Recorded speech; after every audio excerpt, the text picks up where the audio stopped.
राधे राधे दोस्तों। आज की कहानी है सबक। दोपहर में नीति ने खिचड़ी बनाई थी। प्रेमलता जी अपने पति के लिए खाना लेने के लिए आई तो उन्होंने खिचड़ी में 2 चम्मच देसी घी डाल दिया। घी की खुशबू पूरी रसोई में फैल गई। जैसे ही वो खाना लेकर किचन से बाहर निकली, वैसे ही नीति रसोई में आ गई। वह गुस्से में कहने लगी, माँ जी, क्या आपने बाबूजी की खिचड़ी में घी डाला है? प्रेमलता जी बोली, हाँ बहू, उन्हें घी के बिना खिचड़ी अच्छी नहीं लगती। बहू ताना मारते हुए बोली, माँ जी, यह 1200 रुपये किलो वाला घी है।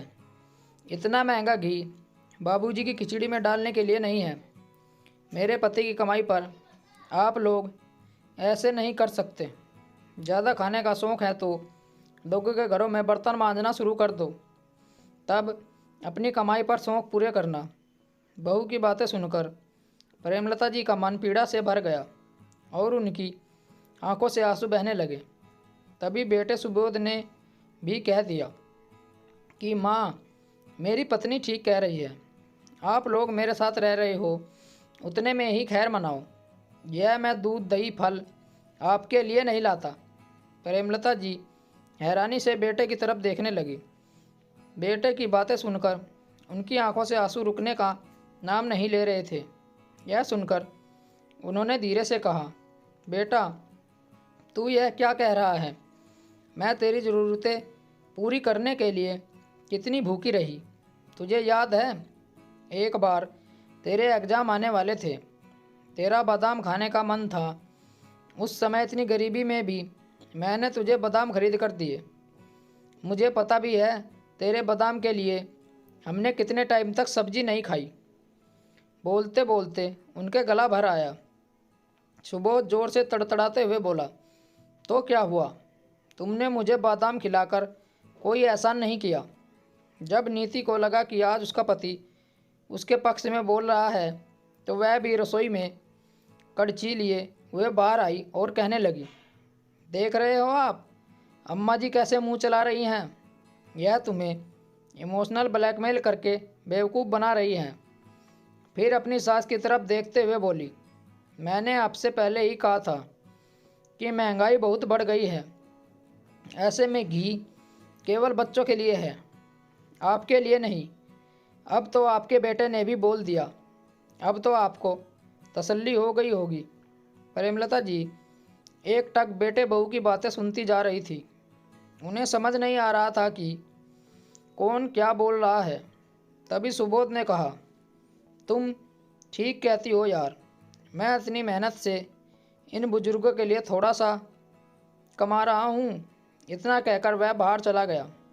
प्रेमलता जी वो खिचड़ी लेकर कमरे में पहुँची तो अशोक जी भरे गले से बोले, मुझे भूख नहीं है प्रेमलता, अब यह घी वाली खिचड़ी मुझे हजम नहीं होगी।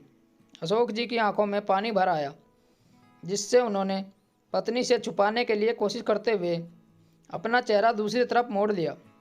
प्रेमलता जी का दिल तड़प उठा कि बेटे की नज़रों में उनके पति को 2 चम्मच घी के लिए भी आंसू बहाने पड़ रहे हैं। वह उस पल को कोसने लगी जब उन्होंने बिना बहू के पूछे खिचड़ी में 2 चम्मच घी डाल दिया था। वो उदास मन से बिस्तर पर बैठ गई। खिचड़ी एक तरफ ऐसे ही पड़ी रही। थोड़ी देर बाद सुबोध घर में आया और अपनी पत्नी को आवाज़ लगाते हुए बोला, सुनो, जल्दी से तैयार हो जाओ, मैं आज तुम्हें तुम्हारी माँ के पास लेकर चलता हूँ। फिर वह माँ के कमरे में आया और कहने लगा, माँ, बाबूजी को भी बोल दीजिए वो भी तैयार हो जाएं। नीति की माँ ने आप लोगों को भी बुलाया है। यह सुनकर नीति हैरानी से बोली, माँ ने हम लोगों को क्यों बुलाया है? सुबोध ने कहा, पता नहीं, उन्हें कुछ बात करनी थी तो वो थोड़ी परेशान लग रही थी।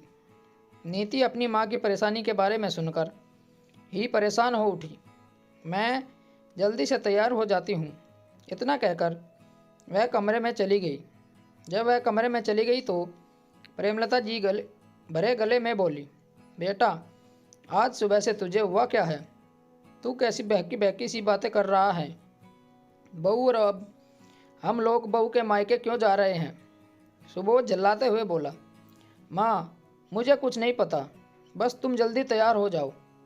जब वे वहाँ पहुँचे तो नीति की माँ सुमन जी भी परेशान मुद्रा में बरामदे में टहल रही थी। नीति को देखते ही दौड़कर उसके पास आई और भरे गले से बोली, बेटा अब तुम लोग ही फैसला करो कि मुझे क्या करना चाहिए। मैं बड़ी परेशान हूँ। नीति हैरानी से बोली, क्यों, क्या हुआ माँ? वो बोली, बेटी तुम्हारी भाभी नाराज़ होकर अपने मायके चली गई और तुम्हारा भाई उसे मनाने गया है। तुम्हारी भाभी आजकल मेरे बढ़ते हुए खर्चे को लेकर काफ़ी परेशान रहती है और बात बात पर मुझे खाने पीने को टोकती है। तुम्हारे भैया ने जब उसे समझाने की कोशिश की तो वह नाराज़ हो गई और वह घर छोड़कर मायके चली गई।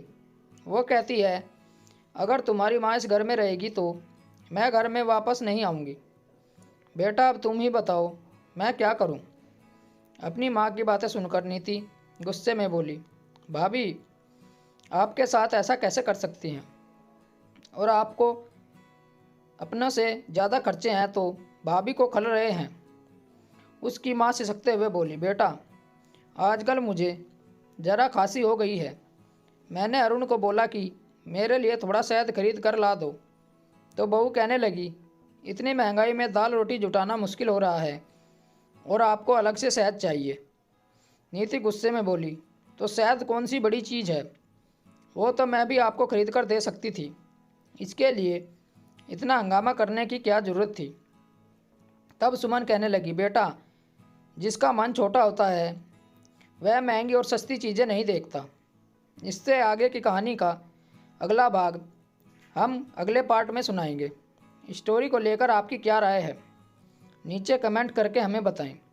ऐसी और बेहतरीन कहानियाँ सुनने के लिए हमारे चैनल को ज़रूर सब्सक्राइब करें। मिलते हैं आपसे एक और नई कहानी के साथ। तब तक जुड़े रहिए हमारी कहानी चैनल के साथ। कहानी सुनने के लिए आप लोगों का बहुत बहुत धन्यवाद। राम राम दोस्तों।